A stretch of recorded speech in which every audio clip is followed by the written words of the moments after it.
반갑습니다, 여러분. 오늘은 교과서 77쪽 문제 해결과 적용부터 보도록 하겠습니다. 우선 들어가기 전에 저번 시간에 배웠던 내용 간단하게 정리하도록 하겠습니다. 우리 저번 시간에는 발화와 담화의 의미를 보았고요. 그리고 그 중에서 담화의 구성 요소 기억납니까? 자, 말하는 사람, 화자. 글에서 보자면 글을 쓴 작가. 말을 듣는 청자, 글을 읽는 독자, 이렇게 있었고, 이들 사이에 오가는 내용. 이 내용은 글이 될 수도 있고 말이 될 수도 있었습니다. 자, 그리고 여기서 중요한 것, 의사소통에 영향을 미치는 여러 가지 배경 혹은 환경을 말하는 것 뭐였습니까? 맥락이죠. 이 맥락 같은 경우는 매우 중요해서 제가 맥락의 종류를 따로 설명을 했습니다. 자, 맥락은요, 크게 언어적 맥락과 비언어적 맥락이라고 했고요. 언어적 맥락은 다른 말로 문맥이라고도 얘기했습니다. 그 다음에 비언어적 맥락은 또다시 나뉘어지죠.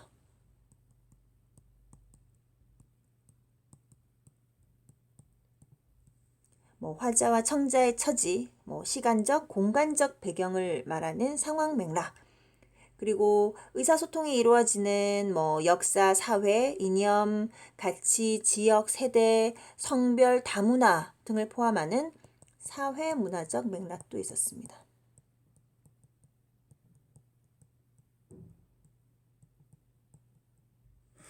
기억납니까?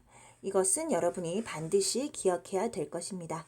자, 그러면 교과서 77쪽 넘어가도록 할게요.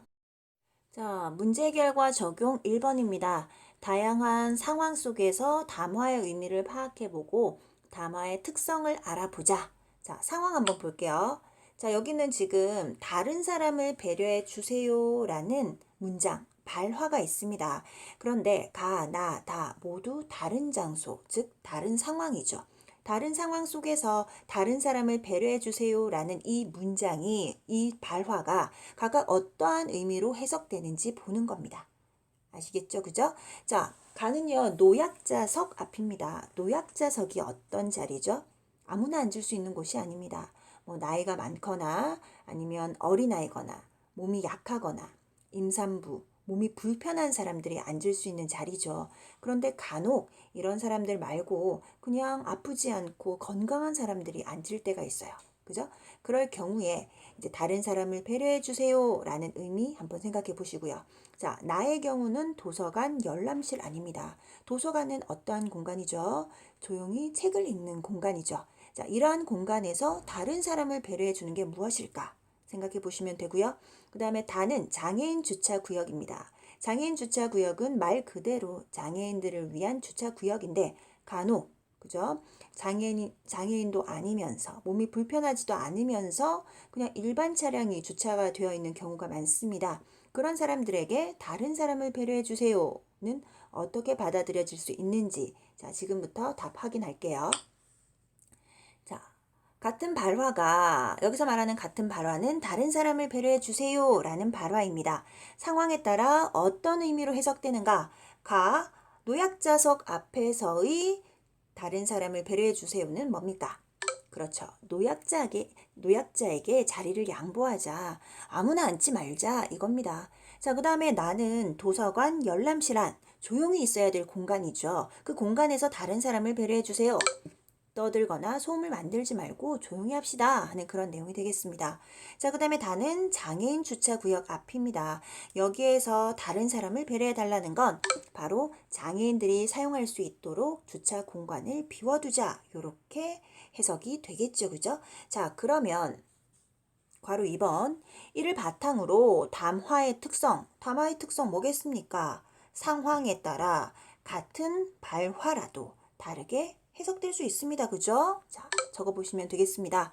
같은 발화가 장소라는 상황 맥락에 따라 다른 의미로 해석될 수 있다. 이게 바로 담화의 특성이 되겠죠. 자, 넘어가겠습니다. 78쪽. 다음 소설 속 담화를 보고 맥락을 고려하여 친구들과 대화해보자. 자, 이 소설은요, 너무나 유명한 오정희 작가의 소음공예. 소음이 뭔지 알죠? 그죠? 여기는 층간소음에 대한 얘기가 나옵니다. 자, 두 사람의 대화로 되어 있어요. 아래층, 위층 사람의 이야기. 층간소음과 관련된 이야기. 한번 읽어보겠습니다. 아래층인데요. 댁이 그런 식으로 말할 건 없잖아요. 나도 참을 만큼 참았다고요. 공동주택에는 지켜야 할 규칙들이 있잖아요. 난 그 소리 때문에 병이 날 지경이에요. 라고 좀 화가 난 상태 같아요. 그랬더니 위층 분이 여보세요. 난 날아다니는 나비나 파리가 아니에요. 내 집에서 마음대로 움직이지도 못하나요? 해도 너무하시네요. 이틀거리로 전화를 해대시니 자 지금 이 상황이 얼굴 보고 얘기하는 상황이 아닙니다. 전화로 대화하는 상황이에요. 저도 피가 마르는 것 같아요. 절더러 어쩌라는 거예요. 하니까 아래층 분이 하여튼 아래층 사람 고통도 생각하시고 주의해 주세요. 지금 이 대화 내용을 보면 두 분 다 화가 난 상황이고 서로의 어떤 상황을 생각하지도 않고 배려할 생각도 없는 것 같습니다. 그죠? 자, 그러면 1번 이 담화가 어떻게 이루어져 있는지 파악해 보자. 구성 요소 따지겠습니다. 말하는 이와 듣는 이 제가 묶었어요. 왜냐하면 대화 내용에서 즉 말에서는 청자와 화자의 관계가 이렇게 구분되지 않는다고 했습니다. 청자가 화자가 될 수도 있고 화자가 청자가 될 수도 있죠. 그죠? 왜냐하면 계속 왔다 갔다 대화하고 듣고 그게 가능하기 때문입니다. 자, 여기서 말하는 이와 듣는 이는 아래층 사람과 위층 사람이죠. 대화의 주된 내용은 뭡니까? 그지? 아래층 사람이 위층에서 나는 소리에 대해 항의하고 위층 사람은 그 전화에 불쾌해하고 지금 층간 소음 때문에 서로 화가 나 있는 상태라고 볼 수 있습니다. 자, 맥락을 보시면요. 아래층 사람과 위층 사람이 층간 소음 때문에 층간 소음 때문에 전화로 다투고 있는 상황이다라는 것 우리가 그 일부 소설의 내용을 통해 파악할 수가 있었습니다. 자, 그러면 2번. 두 사람이 어떠한 태도로 이야기하고 있는가? 이거 아까 얘기했어요. 그죠? 서로의 처지에 대해서 생각하지 않습니다. 그죠? 굉장히 서로 화가 나 있는 상황이죠. 각자 자신의 주장만 하고 있을 뿐 서로의 처지가 어떠한지에 관해서는 관심이 없다. 그 아래층 사람은 그냥 위층이 시끄러워서 화가 나 있고 위층은 아래층 사람이 자꾸 전화하니까 화가 나 있고 서로 어떤 처지인지 생각하지 않습니다. 자, 넘어가겠습니다. 교과서 79쪽 3번. 이 소설의 뒷부분을 읽고 위층 사람의 처지를 파악해보자. 자, 드디어 반전이 나옵니다. 어떤 내용인지 한번 읽어볼게요. 위층으로 올라가 벨을 눌렀다. 안쪽에서 누구세요? 묻는 소리가 들리고도 10분 가까이 지나 문이 열렸다. 이웃 사촌이라는데 아직 인사도 없이 등등 준비했던 인사말과 함께 포장한 슬리퍼를 내밀려던 나는 첫 마디를 뗄 겨를도 없이 우두망설했다. 당황을 했습니다. 자, 좁은 현관을 꽉 채우며 휠체어에 앉은 젊은 여자가 달갑지 않은 표정으로 나를 올려다보았다. 안 그래도 바퀴를 갈아볼 작정이었어요. 소리가 좀 덜 나는 것으로요. 어쨌든 죄송해요. 도와주는 아줌마가 지금 안 계셔서 차 대접할 형편도 안 되네요. 여자의 텅 빈 허전한 하반신을 덮은 화사한 빛깔의 담요와 휠체어에서 황급히 시선을 떼며 나는 할 말을 잃은 채 슬리퍼 든 손을 등 뒤로 감추었다. 어떤 반전이었습니까?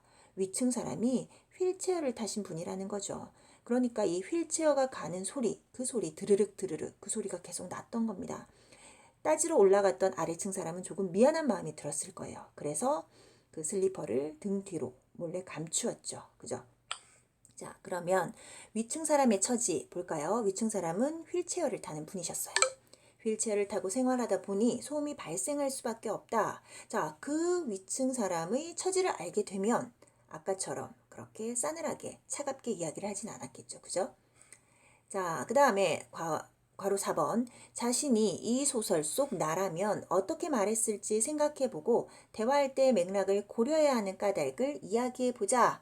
자, 이거는 여러분 혼자 해보시면 되겠습니다. 알겠습니까? 나라면 나중에 어떻게 했을 것 같아요? 미안한 마음이 들었겠죠. 그죠? 미안합니다. 오해했습니다. 우리 앞으로 좀 조심하겠습니다. 이런 식의 얘기를 하면 될 것 같아요. 넘어가겠습니다. 자, 이제 마지막 정리와 점검 교과서 80쪽입니다. 지금 이제 소단원을 정리하는 내용입니다. 1번. 머릿속의 생각이 구체적인 의사소통 상황에서 문장으로 나타나는 것을 발화라고 한다. 맞습니까? 맞죠.